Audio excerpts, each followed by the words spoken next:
Well, first, good day to you one and all, and welcome back to our favorite spot on a Wednesday night. It is Sports and GT Master Series, and joining me once again, the voice of Western Province Motorsport, Frankie Innes. Frankie, good evening to you. Yes, Gary, hi, and everybody at home, hi, welcome. And we come to you from the WeatherTech Raceway Laguna Seca in Monterey, California. And the track temperature is 19 degrees. Outside temperature is also 19 degrees. Track just over 3.5 kilometers long, 228 meters above sea level. Partly cloudy, 7% chance of rain, and only a 3-kilometer-an-hour wind. Well, I think it's going to be yet again one of those awesome races that we've been able to enjoy recently. And I must say we've been very, very lucky with the quality of the racing that we've been able to see up until now. So, for those of you that are not regulars, welcome. Thanks for joining. My name is Gary Fleming from Segment Productions. Frankie Innes, voice of Western Province Motorsport, a regular commentator at oval tracks and main circuits throughout South Africa. And this is what we do on a Wednesday night. They've just finished a 20-minute practice session. That's Johan Fourie that you see out there on track. He is busy with a warm-up or sighting lap as such. The computer gives you the opportunity to go out, do a warm-up lap. That's the entrance to the pits. So he's just gone past there now. Take the left-hander, and he will now start his first flying lap. On the left-hand top of the screen, you will see there it says qualifying, 1 minute 50 into the 10-minute session. And as Johan Fourie, well, let's just stick with Johan Fourie for now. Odds are you will see quite a lot of them during the course of this evening. And this is his first flying lap. He has 2 flying laps that he can do out on the track. You can see the likes of Steve McCarthy, Raymond Duggan, René Rebet, Sandra Bakari. It's nice to see Stephen McCarthy out there as well. Timothy Stanton back in South Africa. Well done. I tell you what, Timothy spent a lot of time with the kids recently, and it's great to have him back with us again. Graham Stephen, well, when he's on, he is on, and he's on big, no doubt about it. A lot of entries that we have once again. Nice to see Captain Peter van der Spey, and the man that's going very well recently, Raymond Duggan, in there also as well. So, as I said, you will only, that's a corkscrew that they're going down now. That's still Johan Fourie that we're with, and once he goes past the start-finish line, we will then start picking up what the fastest lap times are for these different drivers. That's the second last corner. He comes up towards the last corner now. So he was probably one of the first people to go out on circuit. And there you go. Herman Lazarus puts the first time up, a 1 minute 20, almost 1 minute 20 dead. So a lovely time. But Johan Fourie, oh, for a second, Johan Fourie was at the top. Francois Hubert says, good evening, gents. I'm here as well. Well, yeah, Francois Hubert with a 1:18.586, Johan Fourie with a 1:18.6, and they're the only 2 drivers at this point in time that has cracked the mid 1:18 space. Hubert, the man you see there on track in the that looks like a Chevy Corvette that they're out there with. He's done a 1:19.077. Space Hubert, and there is the first of the Porsches out there. That's Raymond Duggan in a Porsche number 71, currently there in that 4th position. He's done a 19.6, and then rounding off your top 5 so far is the number 4 Porsche of Peter van der Spey with a 1:19.678, so far in provisional 5th position. Well, it's nice to see that he's got himself right up there where it counts. There's a nice stacking shot you can see. That's the entrance to the pits, and look at that pit entry, Frankie. It's a long curve that they've built into that, and it slows it all down.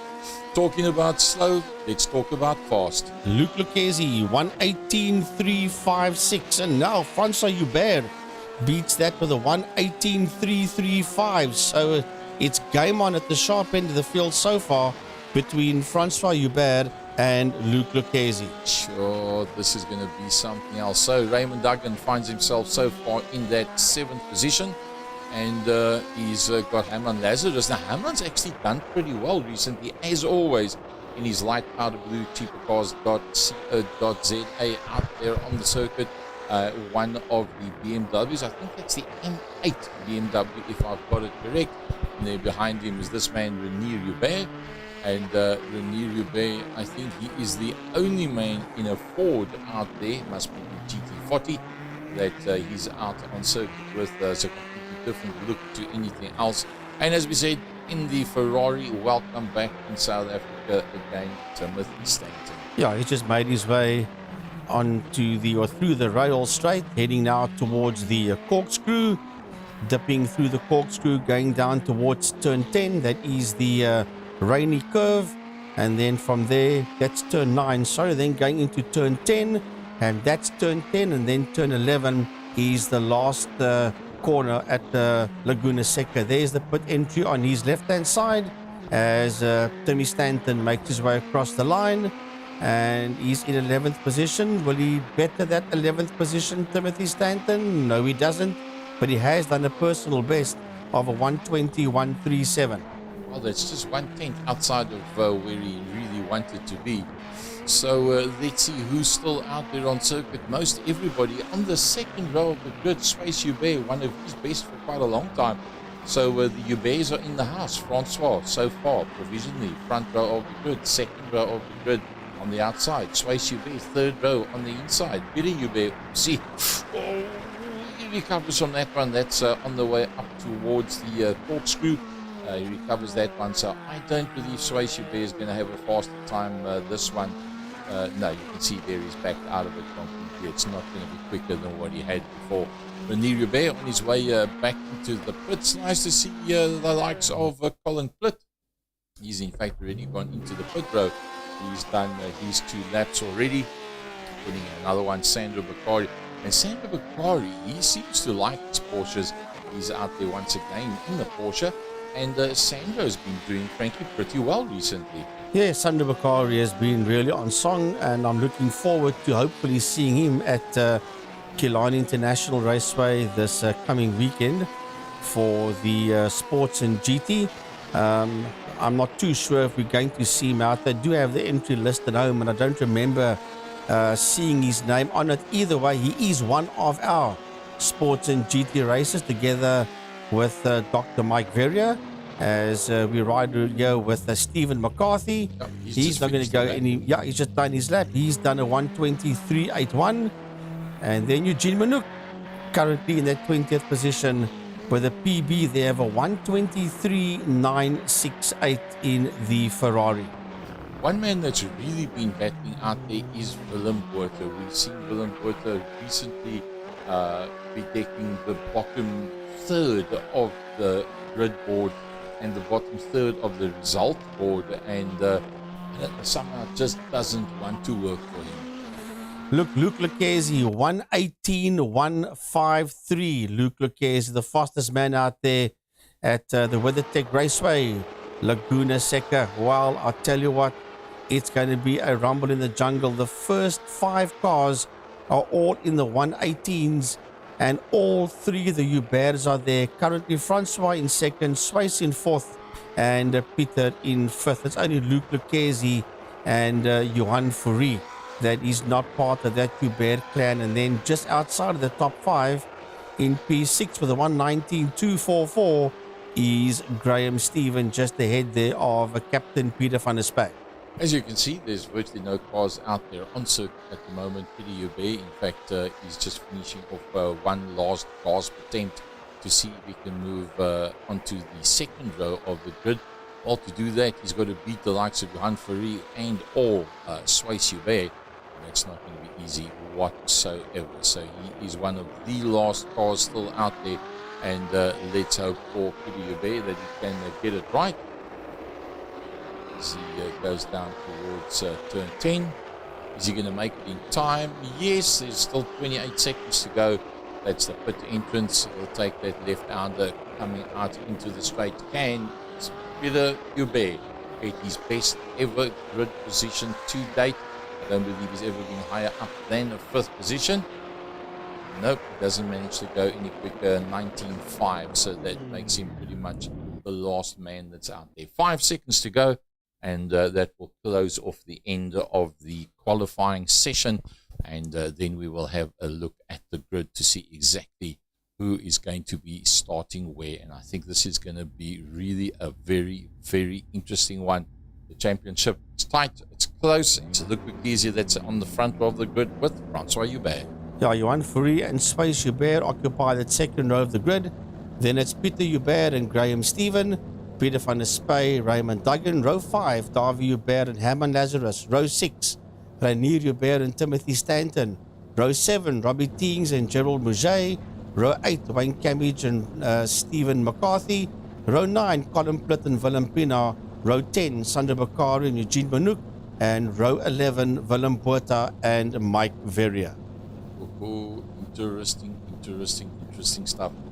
This is going to be good. Now, let me just tell you guys that we've got some new camera work that's been done. Big thanks to Jack Stein, and he's made it possible for us to have that view, and that is a completely different view to anything you've seen before. That is the entrance to turn number 1, and pretty sure, Frankie, you know how competitive these guys get when they go down in towards turn number 1, and we'll have a nice static shot that we can see exactly how that one works. So the pace car is on the track.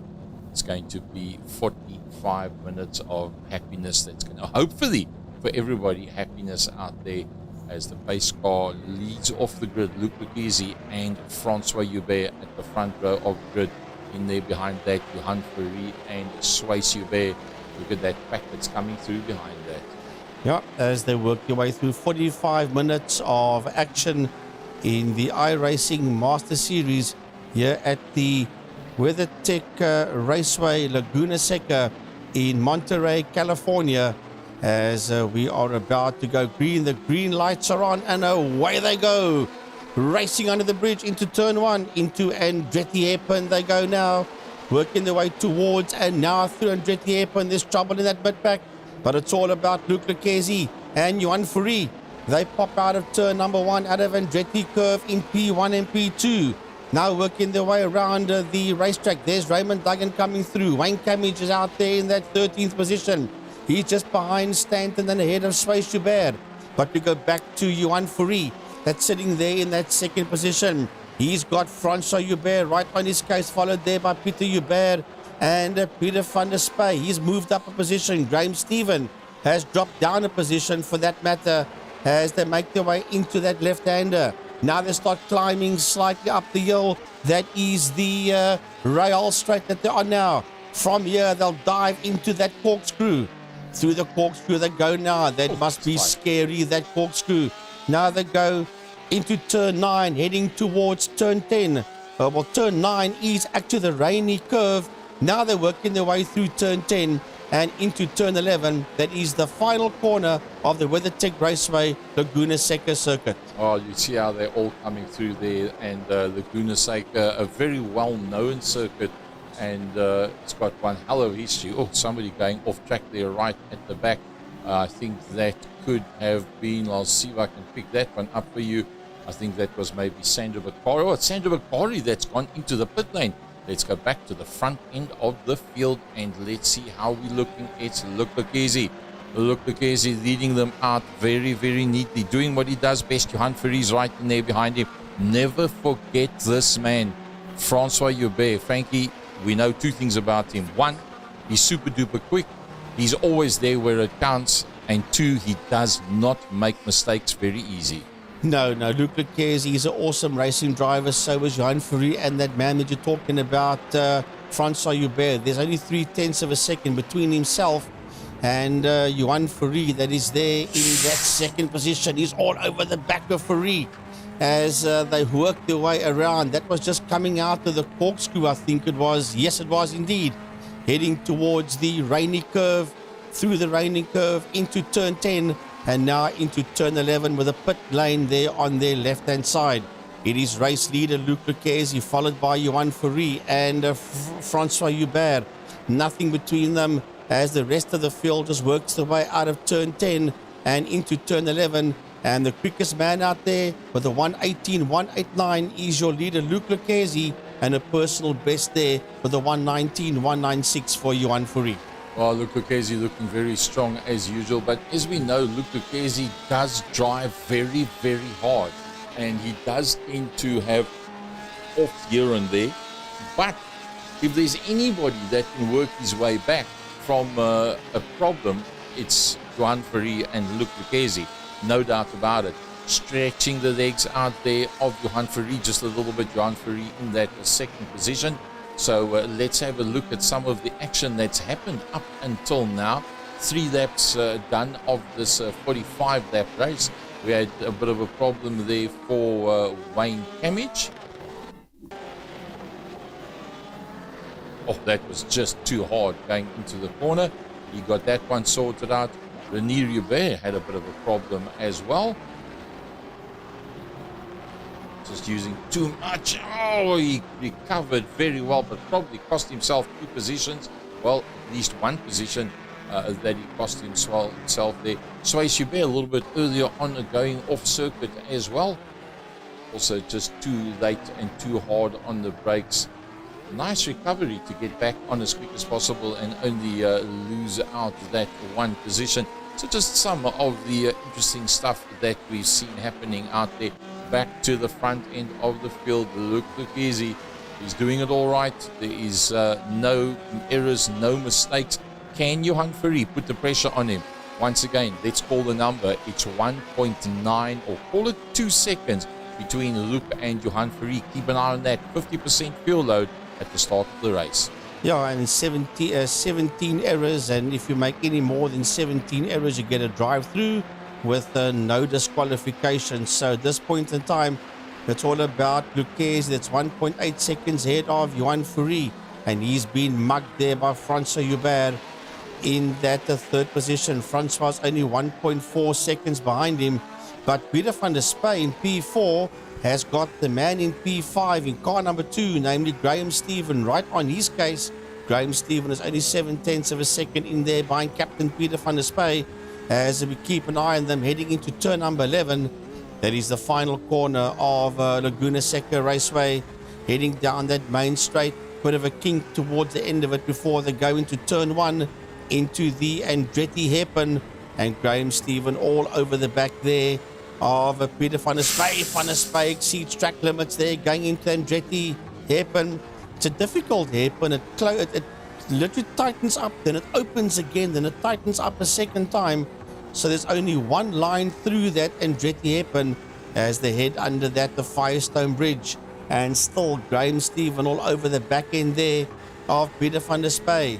Working the way now into that left-hander, heading now slowly but surely towards the Rahal Straight. We're not quite at the Rahal Straight yet. It comes after this, a left-hander.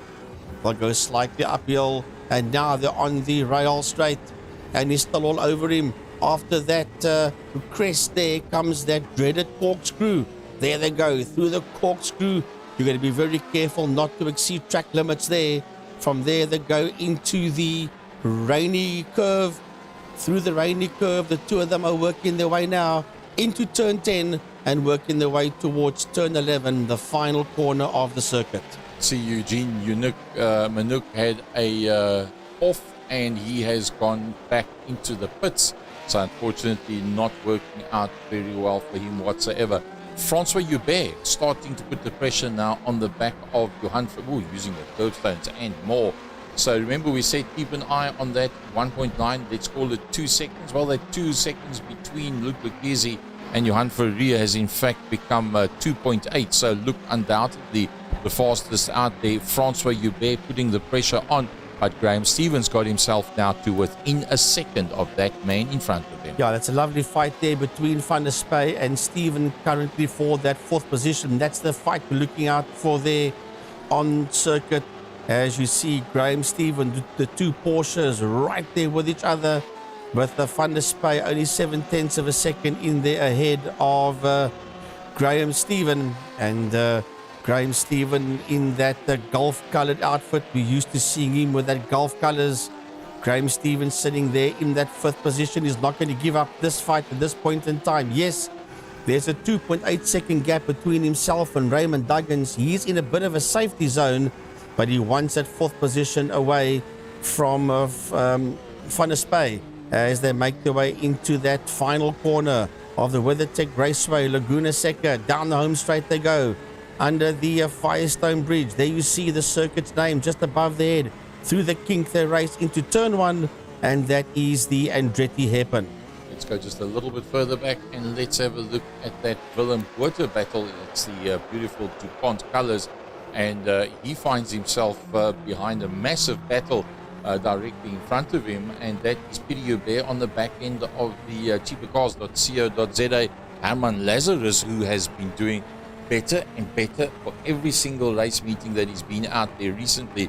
So Willem Botha that finds himself in the mid pack. Does he have a go at Pieter Joubert while Pieter Joubert is concentrating on going from the inside? Herman Lazarus, what a gentleman. He could have closed the door. He said, you are in deep enough, I will leave you with that one. And he allowed that to go. So Timothy, I tell you what, Willem Botha doing a brilliant job there. Let's have another look at that one. Willem Botha making that passing maneuver. Look at that, straight up the inside. He made it look so easy. Let's go back to the front end of the field. It's all about this man. Look easy. He's got a big open field in front of him, and behind him the gap is getting bigger. Remember we said 2, call that 3.5. Johan Ferry is not able to match the pace at this stage of the fight. It is Johan Ferry that is actually struggling to stay ahead of Francois Joubert. That's right on his gearbox. Right, he sits right on his case there, does Francois Joubert on the back end of Johan Ferry. 0.5 of a second separating Ferry and Joubert. And there's no ways that Johan Ferry can even consider going after Luc Lucchesi. He needs to defend that second position from Francois Joubert. That means that Lucchesi will stretch that gap to 4 seconds and more. Francois got a comfortable zone between himself and Captain Peter van der Spey in 4th position, who is not in a safety zone because Graham Stephen is all over the back of him as the two of them, Ferry and Joubert, dive down that corkscrew, making their way now towards the Rainy Curve, through the Rainy Curve named after Wayne Rainey, and then into turn 10, and now into turn number 11, the final corner, and there is nothing between Ferry and Joubert. As a matter of fact, I spoke about 4 seconds. Lucchesi's busy making it 4.5 seconds between himself and Johan Ferry. Van der Spey is in trouble. There you see the trouble behind him is called Graham Stephen. 0.5 of a second between Van der Spey and Stephen. And then there's another fight behind them in P6. Pieter Joubert is being mugged there by Willem Botha. And as I so say, Joubert, namely Pieter, has put up a PB there of a 1:19.013, and that is that fight out there for that 6th position. Remember, the two of them got their noses ahead of Herman Lazarus after he made a mistake, and that released Pieter Joubert and Willem Botha. So Herman Lazarus has now got 3.7 second gap in front of him to Willem Botha, but Willem Botha is looking pretty decent at this stage of the fight. Talking about pretty decent, what a beautiful spray job on that motor car in the classic DuPont colors. Yeah, that's a DuPont Chevy that Willem Botha is racing there, and he is crowding the back end there of Pieter Joubert in the BMW. So the BM through the corkscrew has been hunted there by the Chevy as it starts searching for the track. That is hard. Willem Botha is pushing through the Rainy Curve into turn number 10 and heading back down into turn number 11. And Willem Botha is only 0.7 of a second in there behind Pieter, who goes wide. He might lose that position now to Willem Botha. Botha will have the drive. Botha will have the line for turn 1. But Joubert is just ahead of him. He'll sneak up on the inside into the Andretti hairpin. And Willem Botha will steal that position away there, coming out of turn 1 from Pieter Joubert. Oh, we had the cameras at the right place at the right time, but there was a camera that picked up somebody else's heartache, and it's Renier Joubert that looks like he's going underneath the Baba Burger Bridge. And what happened to Renier Joubert? That's going into the corkscrew, and it just got completely away from him. And he actually recovered from that pretty well, I must say. Another person that had a bit of an off track was this man, Stephen McCarthy. Oh, hard on the brakes. Stephen McCarthy locks up that right in front, and once again, the corkscrew causing problems for the guys. It's definitely not an easy one to traverse whatsoever. Stephen McCarthy finds himself in a possible passing situation on the tail end there of Timothy Stanton. Yeah, Timothy Stanton is being hassled there by Stephen McCarthy. 3/10 of a second up the rail straight they go. Now into the corkscrew. So from the rail straight, they work their way into the corkscrew, under the WeatherTech bridge, down into the rainy curve. Through the rainy curve you go now. There's little fights all over the place. That is the rainy curve. That's turn 10, which takes them back there into turn number 11. So Stephen McCarthy is right on the case there of Timothy Stanton, and it's the Porsche that's hunting down the Ferrari. Well, we're going to have to see who's going to blink first when it comes to doing the necessary pit stops, and they do have 50% fuel on board. Let's see how that's going to play out, exactly how far they're going to get. 14 minutes done of 45 minutes. Francois Hubert, 0.6 of a second. Remember, I said that number to remember. Johan Ferrari now 5.5. Luc Lucchesi is stamping his authority. Yeah, well, it's perfectly understandable. As I said earlier on, there's no ways that as here comes McCarthy. We'll get back to that now. McCarthy is still having a look there at Timothy Stanton, and McCarthy gets it slightly out of shape as they start working uphill, looking straight into that sun, working their way into that left-hander onto the rail straight, named after Bobby Rahal, a famous IndyCar driver back in the States. And as they go up the rail straight under the Bubba Burger Bridge into the corkscrew, they're busy working their way now, and McCarthy is not letting Timothy Stanton get away from him.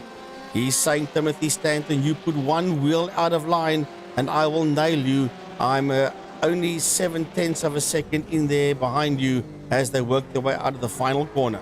Look at that long pit lane on the left-hand side. But now we did see earlier on that the entrance to the pits has got a big, like it's almost like a half, like you put a 5-rand coin and you ride around it from 6 o'clock up to 12 o'clock. And that slows you completely down before you go into the pit lane. And it's a fairly long pit lane as well, as we're on board with Stephen McCarthy looking at the back of Timothy Stanton, and that's Herman Lazarus is the blue car that you can see just in front of that. But Mike Verrier, who starts off the tail end of the field, is up into the top 10. And I tell you what, if Mike Verrier gets to know a track and he gets comfortable with it, he gets pretty quick. Yeah, well, Mike Verrier is hunting down the 9th position from Raymond Duggan. He's just over a second behind Raymond Duggan that occupies that 9th position. There's the two of them going through the corkscrew in the same picture. That's a difficult part of Laguna Seca, is that the corkscrew working their way now through the rainy curve into turn 10 and heading down towards the final corner. There's the pit lane on the left-hand side. That's turn 11. Into the left hand of the go. Dr. Mike Verrier in P10, and he's now 1.2 seconds behind Raymond Duggan. And Davy Hubert has slowly sneaked his way up into 8th position, and he's just done a personal best there of a 120 odd. You see somebody else that's dropped down is Herman Lazarus. Let's see what happened to Herman Lazarus in the blue mean machine. That's the last corner before you go up towards the corkscrew, and the car stops pointing exactly in the opposite direction that you want it to be. Well, he's obviously practiced that one. A lovely little spin around there and get going, but look how many positions he loses. So all that hard work done has cost him so dearly, as he now finds himself a whole heap further back. Mike Verrier has dropped slightly back there from Raymond Duggan. Timothy Stanton finds himself reasonably close to the back end of Herman Lazarus, and that for 11th and 12th position. But he's got another thing he's got to concentrate on. It's called Stephen. Oops, up the inside he goes on Herman Lazarus. They make contact once again, flashing the lights. He's behind you. Doesn't help to flash the lights. The three of them in very close contingency. Yeah, Herman Lazarus he's really battling out there, and he's just losing positions after positions, and he's lost 2 positions there to Timothy Stanton and to Stephen McCarthy. There you see McCarthy all over the back of Stanton. Then Herman Lazarus is in there. And he must be careful because he's only 1.2 seconds ahead of the man in P14, namely Willem Pienaar. And if you see behind Lazarus, there you just see at the back coming through is the Castrol man, namely Willem Pienaar. And he's right there. Willem Pienaar is right there. He's now under a second. Is Pienaar in there behind Herman Lazarus? I think Herman Lazarus is going to start feeling a bit of pressure from behind because Pienaar is closing on him pretty quickly as we look back from the Timothy Stanton car. But that gap up front is getting pretty tight again. Let's go back to the front end of the field. Francois Joubert in his favorite colors, black and white, and he's all over the back of Johan Fourie. Yeah, Johan Fourie's been absolutely mugged here by Francois Joubert. So that is the Porsche, the Chev that is hunting down the Ferrari. Johan Fourie in the Ferrari and Francois Joubert in the Chev Corvette as they go into that right-hander. But have a look-see now, starting to climb up the hill. When you start seeing that hill, they make their way under that Firestone Bridge, heading now into that left-hander. Now you start climbing up that hill, and then you'll turn left again, and then you work your way towards the rail straight. Where are they? There they come, the two of them. Through the rail straight they go now, into that corkscrew. Yeah, you got to keep your wits. You really got to keep your wits in this corkscrew. And Francois Joubert still only 0.4 of a second in there behind Fourie as they make their way into the Wayne Rainey curve. You almost get the impression, Frankie, that Francois Joubert is actually quicker than Johan Fourie, and should he be able to get past Johan Fourie, which is not something you do very easily, he might actually be closer to the pace of Luc Lucchese that's blowing away at the front end of the field.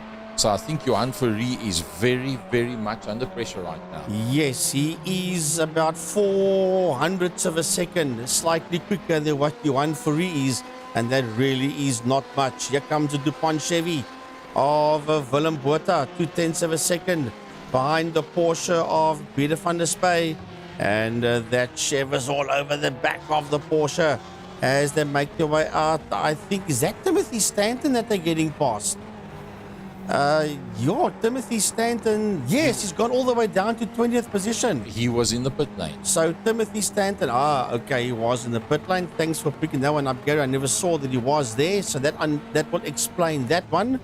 But Willem Botha, right there, 0.3 of a second in the DuPont Chevy, right on the case of the Porsche of Peter van der Spey.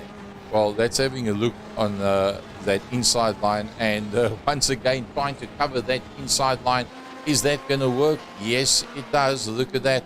That's up towards the corkscrew. A very, very difficult spot. Oopsie, and an error there as well. That was Peter van der Spey that battled with that one. I see Wayne Camage has also had an off track, but while all that's on the go, don't forget about the likes of Colin Plitt. Colin Plitt in there behind Willem Pienaar. Yeah, as that was happening, Van der Spey lost that position there to Willem Botha as we focus on the Willem Pienaar Colin Plitt fight. Now, remember we said earlier on when Verrier and McCarthy and the guys got past Hammer Lazarus, I still said watch out. The Pienaar was closing up onto the back of Lazarus, and I still said watch out, Colin Plitt will be coming as well. Actually, I didn't say Colin Plitt was coming. I said Willem Pienaar was coming. But I did see Colin Plitt there behind Willem Pienaar. And now Plitt is right there with Pienaar. He's only 0.6 of a second in there behind the man in P13, Willem Pienaar. Well, welcome to some of the folks that are busy watching us live from home. The likes of Peter Twist, well known from Pilani, Manny Joubert, Kelly Marie. Hi, Kelly. Long time no see. Haven't seen him out on a oval track for a long time. And Julian Familiar is for once not behind the steering wheel and sitting watching this race. Julian, it's a goodie. It would have been nice to have you out there. Willem Botha and Francois Joubert, nothing much between them. Well, we won't have Julian in this series. He doesn't qualify for it. He's too young, actually. That's a nice compliment to get. It's a great compliment, yes, that you're Julian. too young at this stage of the fight. Somebody else that is so close, but you have to have a look at that Peter Joubert situation as well. Peter Hubert finds himself behind Peter van der Spey, and that's also a battle royal between the two of them. They will both fancy themselves to stay in that lead pack of the top 6, 7, 8, 9. They must just not slow one another down, as you can see them all racked, packed and stacked, pretty much line astern. Oh, Peter Hubert went into that corner pretty damn hot, and as a matter of fact, both of them are catching Graham Stephen. Both of them are onto the case of Graham Stephen. Both Peter van der Spey and Peter Hubert are closing up onto Graham Stephen. Peter van der Spey 7/10 of a second behind Graham Stephen, and Peter Hubert only 5/10 of a second behind Peter van der Spey. So that's the fight there for 5th position as we approach 24 minutes of this one. Now, Gary, I predict pit stops anywhere after 25 minutes.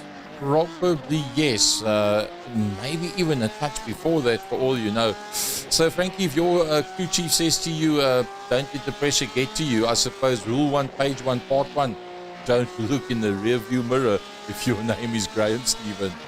No, as they head into turn number 11, there's an attack here. As they come through, I think that might just be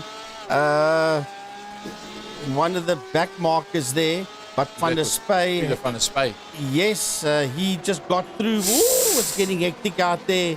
Well, they are on the case of a back marker. Van der Spey has got Graham Stephen there. Oh, geez, I tell you what, they're busy working their way through. They're cutting and carving their way through the field heavily, are these guys. So Peter van der Spey has now lost touch with Graham Stephen, and he has got Peter Hubert right in there with him.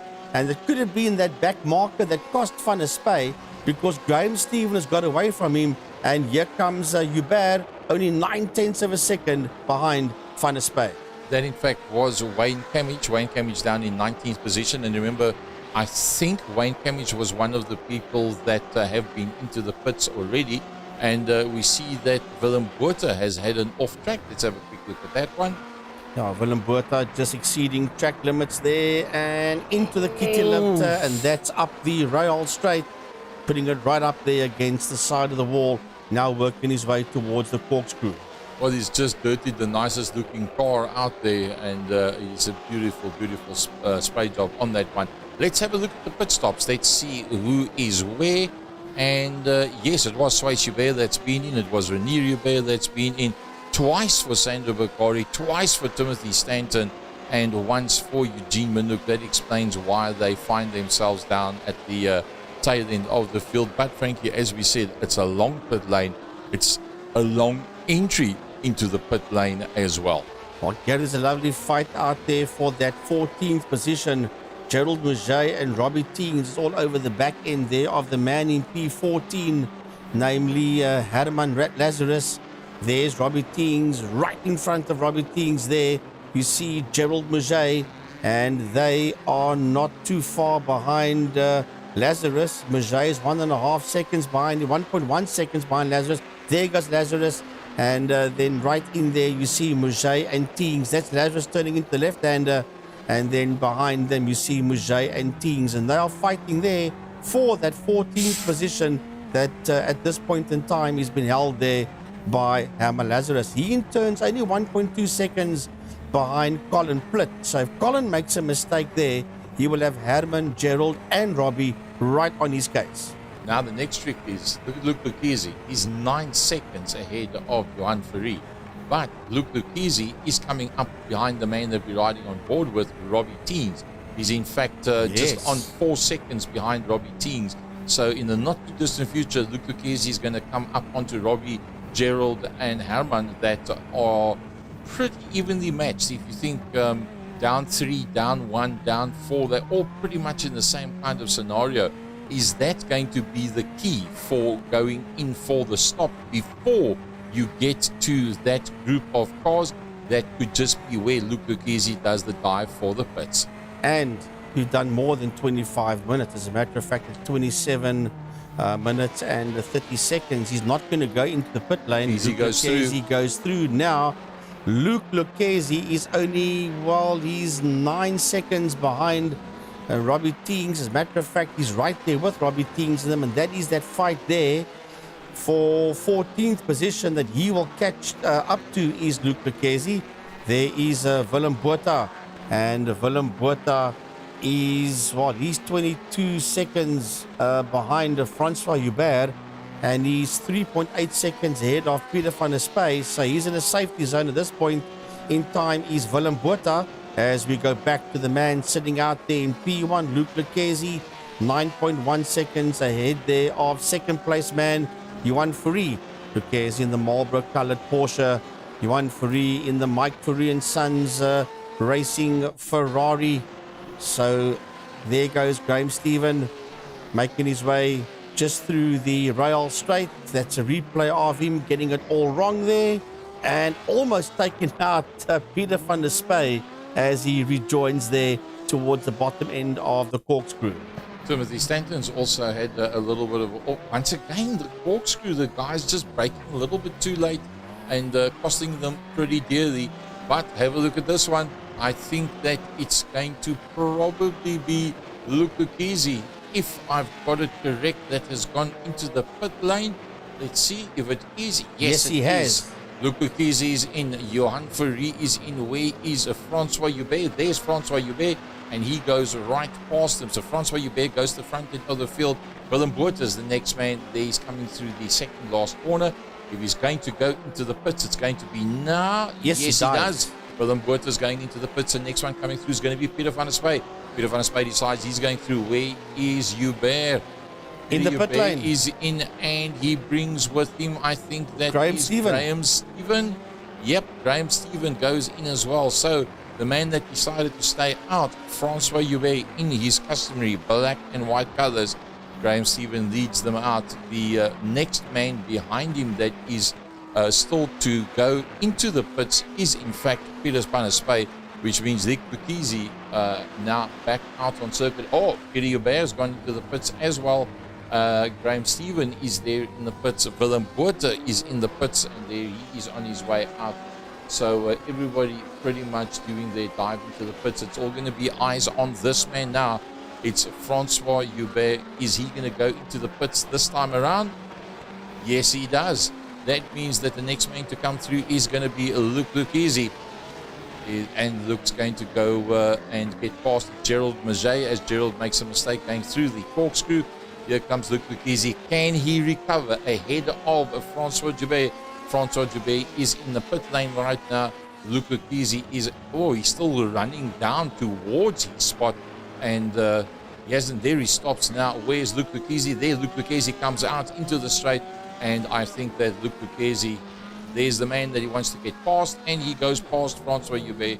Luke Lucchesi goes into the lead. The other man that hadn't been in, there he goes in now. That is Peter van der Spy that's gone into the pit lane.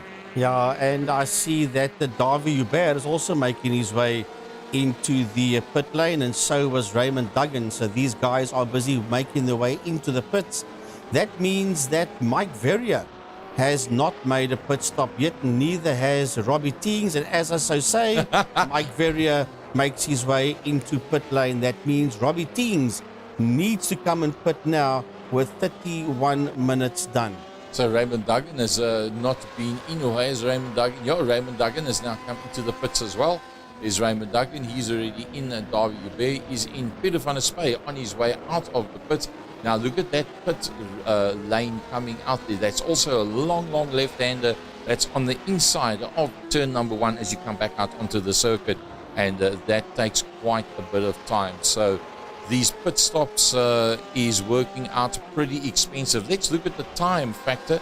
Standing still, anything between 9.7. Francois Hubert very quick up to 11.9, 12 seconds, frankly, being an average pit stop. Well, Robbie Teings is climbing up the leaderboard, but that's because he has not made a pit stop yet. Robbie Teings, he's 13 seconds behind Graham Stephen at this point in time. But Robbie's going to have to make a pit stop somewhere. As Peter Hubert says, well, now that my pit stop is done, let me see if I can steal that 5th position away there from Peter van der Spy. And that's the two of them you see in your screen now, making their way around towards turn 11, the final corner. He under braking his sails right in there behind Peter van der Spy. does Peter Hubert. Now down the main straight they go. There's those grids. Start finish line there as they go under the WeatherTech Raceway Laguna Seca bridge. He is 0.3 of a second behind Peter van der Spey. Into turn one they go. It's a funny little hairpin, that one.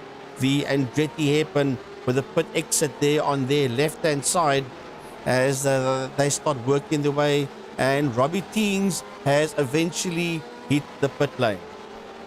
He eventually goes into the pit, and that puts him in a situation where he's going to drop quite a long way down because everybody else around him has already been into the pits.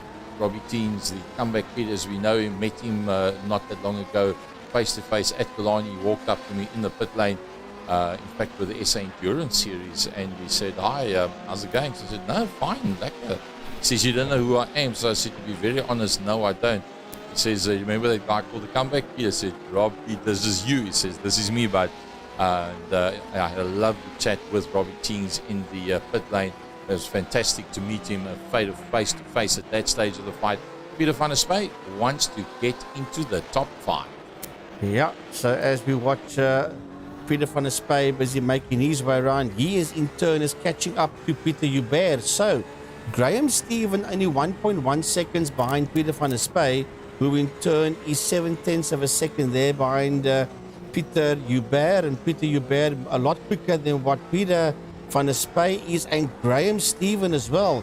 He's done a 1:19, so that 1.1 seconds will definitely close and get smaller when he gets onto the back end there of van der Spey. But van der Spey has got some serious missile lock here on Peter Hubert. In turn, Francois Hubert is ahead there of Johan Fourie. And Fourie is launching a comeback there on Francois Hubert. He wants his second place back. He's looking very, very ominous at this stage of the fight. I think he's realized that he mustn't worry too much about Luke Lucchese. He's not really going to be able to go one-on-one with Luke Lucchese. But having dropped down now out of the top 3, out of the top 2, that is not where he wants to be. And they in fact coming up behind Willem Pina. Yeah, they're going to catch Willem Pina. As a matter of fact, I just saw that last lap there, and Johan Fourie was quicker than what Francois Hubert was on that last lap. As you can visually see it, he's going to have a go somewhere. Surely he's going to have a lunge somewhere. He's on the racing line for the left-hander. He must dive through on the inside. It's going to be hard. He'll try and run him wide, which he does. That is how the experienced racing drivers do it. This is my racetrack. You can have the curbstone on the left-hand side. He runs him wide once again, and that's perfectly legal. Nothing wrong with that. Flashing his lights there at Pina, saying, "Pina, get out of my way," as they go through. And my word.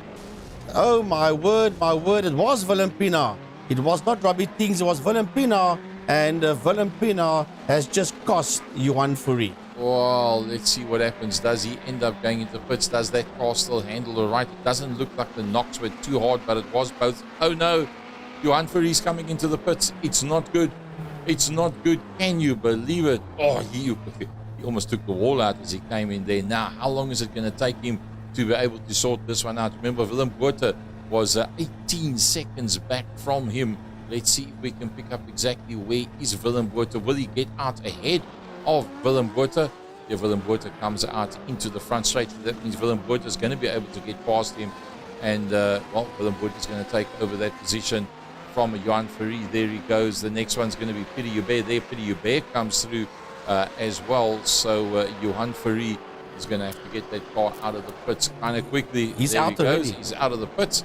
He's a bit of a short route to get out there. So, it's often, frankly, that you see if Johan Fourie does get a knock and he feels straight away this car is not 100%. He's one of those guys that tends to rather sacrifice the time, go into the pits, get it right, and then rely on your abilities to be able to make your way back up towards the front end of the field.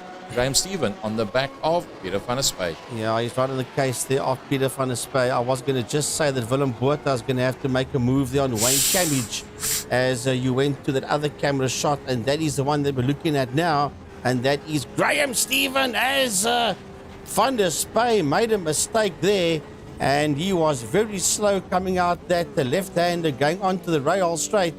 and relinquishes that position there, the sixth position, to Graham Stephen. And Graham Stephen moves up to 6th. Van der Spy drops down to P7. And as they work their way through that corkscrew, and there you can see Van der Spy put a couple of wheels on the dirt, and that will automatically slow you right down. Wow, I tell you what, that's taken the opportunity when it comes. Gerald Maget has had a little bit of a off track, and our favorite spot, the only man in a Ford out there, turns it right around. It's a very low, sleek, wide-looking motor car that is Gerald Maget. And Timothy Stanton. Timothy was doing so well. Timothy's had a problem as well. That's the pit entrance. That's the last corner. Comes in a little bit hard, and the tail end just gets away from him. Now, very difficult to get going from there, making sure that he doesn't touch up against the wall, and he recovers from that one, does Timothy Stanton pretty well. Let's go back, Frankie, to the front end of the field. It's look easy, and it's all open up in front of him. There's 4.8 seconds before he gets to the 19th place man, Sandro Bakari, so he can get the hammer down and stretch it out. That 14.2 seconds back to second place being Francois Hubert. Yeah, there's no yellow sectors there. Everybody is a second or more behind the car in front of you or the car behind you. With Francois Hubert 14.3 seconds behind Luc Lucchesi as we approach the 5-minute mark. Willem Botha in P3, just done a 1:19.051. Johan Fourie in P4, 1:20.403. That's not what Johan Fourie wants. He was slower than Willem Botha on that last lap, and he's 3.6 seconds in there behind Botha is Fourie.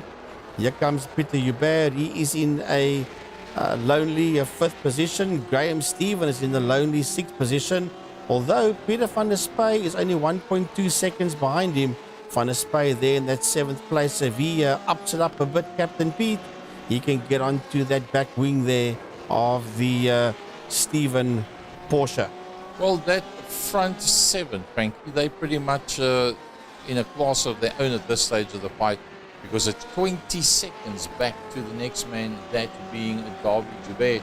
He's had a bit of unhappiness early on as David Joubert, and that's taken him out of that initial fight that he found himself right up front.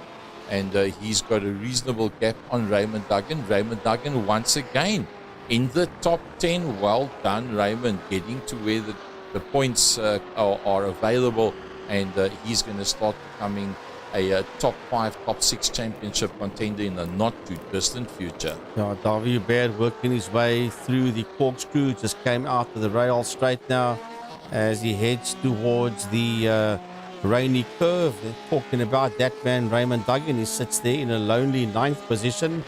He's 3.2 seconds behind David Hubert and 4.6 seconds ahead of Dr. Mike Verrier.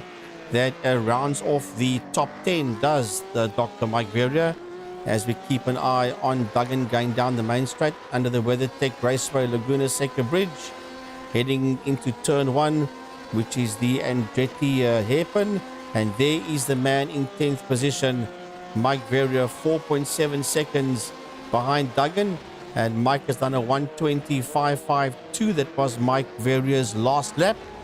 And just behind him there, 18.8 seconds behind him, just out of the top 10, is Robbie Teagues at just under 1:22.202.